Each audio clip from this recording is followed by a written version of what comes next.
Welcome. So people have been asking for some more poker content, so I want to give you guys a little more poker content. Now, I don't really know what to do, honestly. So what I figured I would do is just kind of jump in and, I was going to honestly just play a session to start my day. And I would play anything between NL 100, NL 200, really anything between NL 20 and NL 200 is like kind of my range of games at the moment. So if I wanted to play, say like the highest stakes, what I would do is I'd search for the highest stakes first and kind of go down the list. I think that's a good way to do it, especially right now as a Saturday afternoon or morning on the West Coast, but like people are kind of waking up and getting online. So it's a good time to play, basically is what I'm getting at. But I think most people are going to be playing more of the micro stakes and, maybe these are both micro stakes games, but I would say they'll be playing more the 20 and the 40 games. 100 is good too. 100 is always good. But so the same concept is going to apply, but there's a few main differences that I want to talk about when it comes to these limits. So let's just start with, I guess, the micros, okay? Because it's a good place to logically start. The micros are a very weird limit here on ClubWPT because, let's just talk about, we don't have to talk about poker hands really to get something out of this right now today. Looking at the limits here, it's 20, 50, 1 with a 20-cent ante. Okay, so if you have 8 players at the table and everyone is dealt in, I believe there's 330 in the middle. You have the 1, the 50, and then the 20 is 170. Then 20 times 8 is 160. 170 plus 160 is 130. Okay, so 330, and you can buy in for $100 at this table. All right, so that's whenever I do that, I always like to figure out exactly how many rounds of betting do I have, and that would be a very easy one, of course, because if you buy in for 100 and you can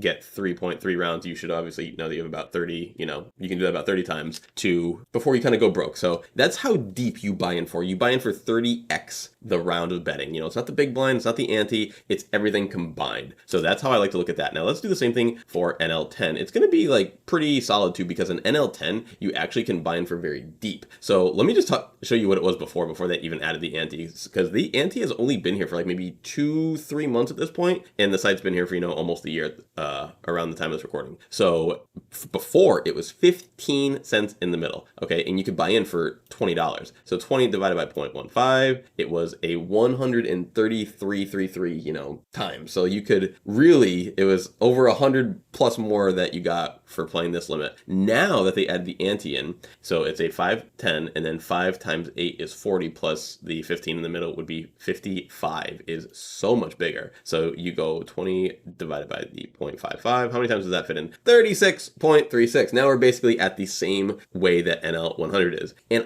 the big thing about this is I don't feel like most players adjusted. I feel like most players are still playing as if they're still deep enough to be in the previous where they had 130 plus rounds of betting in their default stack, whereas now you only got 36. And our stack depth effectively got cut by 400%, when they added the ante. Because a 5-cent ante when you have a 5-cent small blind is massive. Even in a 2-blind game, that actually would still make up for the lack of a third blind. If we played, now let's just see real quick. I don't think even, because if you go down to the 10, 20, 40 table, these tables have 70 cents in the middle off of just the blinds, and then they have 10 plus the times 8. So that would be 150. So 150 off of a 40. Let's see that real quick. 40 divided by 1.5. You get down to 26.666. So you get even less depth at this limit here. That's an interesting one that you get less depth here. I think the main reason is because this 10 is exactly half of exactly half, whereas at 100 it's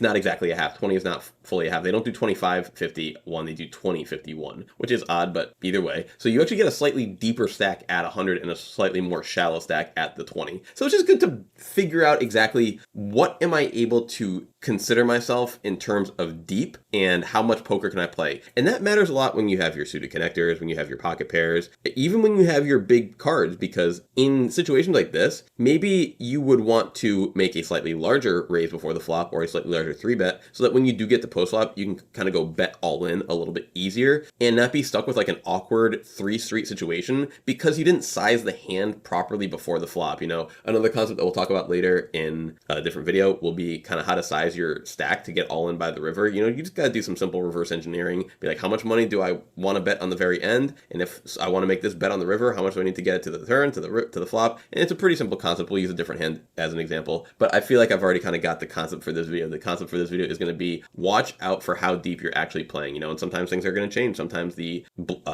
blinds change, sometimes the antes change. On this site, you never know. And on different sites, they have different structures. Coin Poker has a completely different structure with their ante tables. Their antes are very, very very big. And they do 4-handed tables as well, a lot with their ante tables. So some of the ranges you have to play at those tables are crazy, crazy big. So just be aware of that.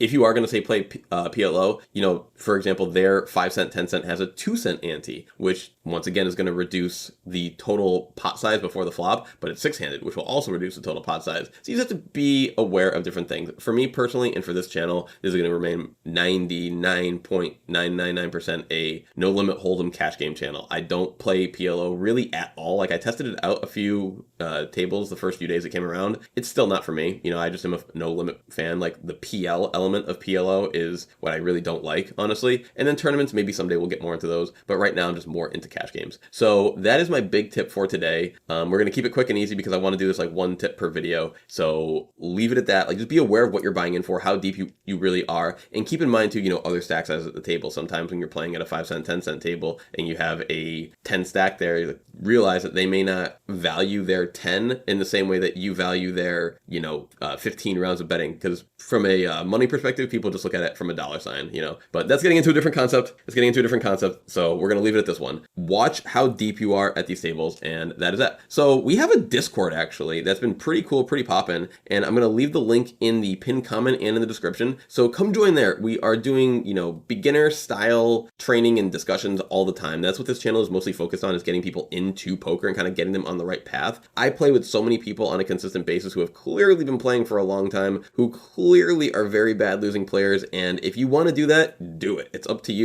Treat poker like it's a movie and you just kind of go there and you are entertained, and that's that. But if you want to win, if you want to actually make profitable decisions, then we are here to help guide you in that direction. So please join the Discord if you want to help and grow with us. I've even done a few, really just one recently 1v1 coaching session, but over the poker years, I've done so many 1v1 coaching sessions. So if you want a free 1v1 kind of, evaluation as to where you are and what you need to do to improve on your game, hit me up, because we've got plenty of room and plenty of time to, get everyone caught up to speed at this point in time, unless it gets really big. But yeah, so that's gonna be it for everything today. Thank you, Zoey. Appreciate you.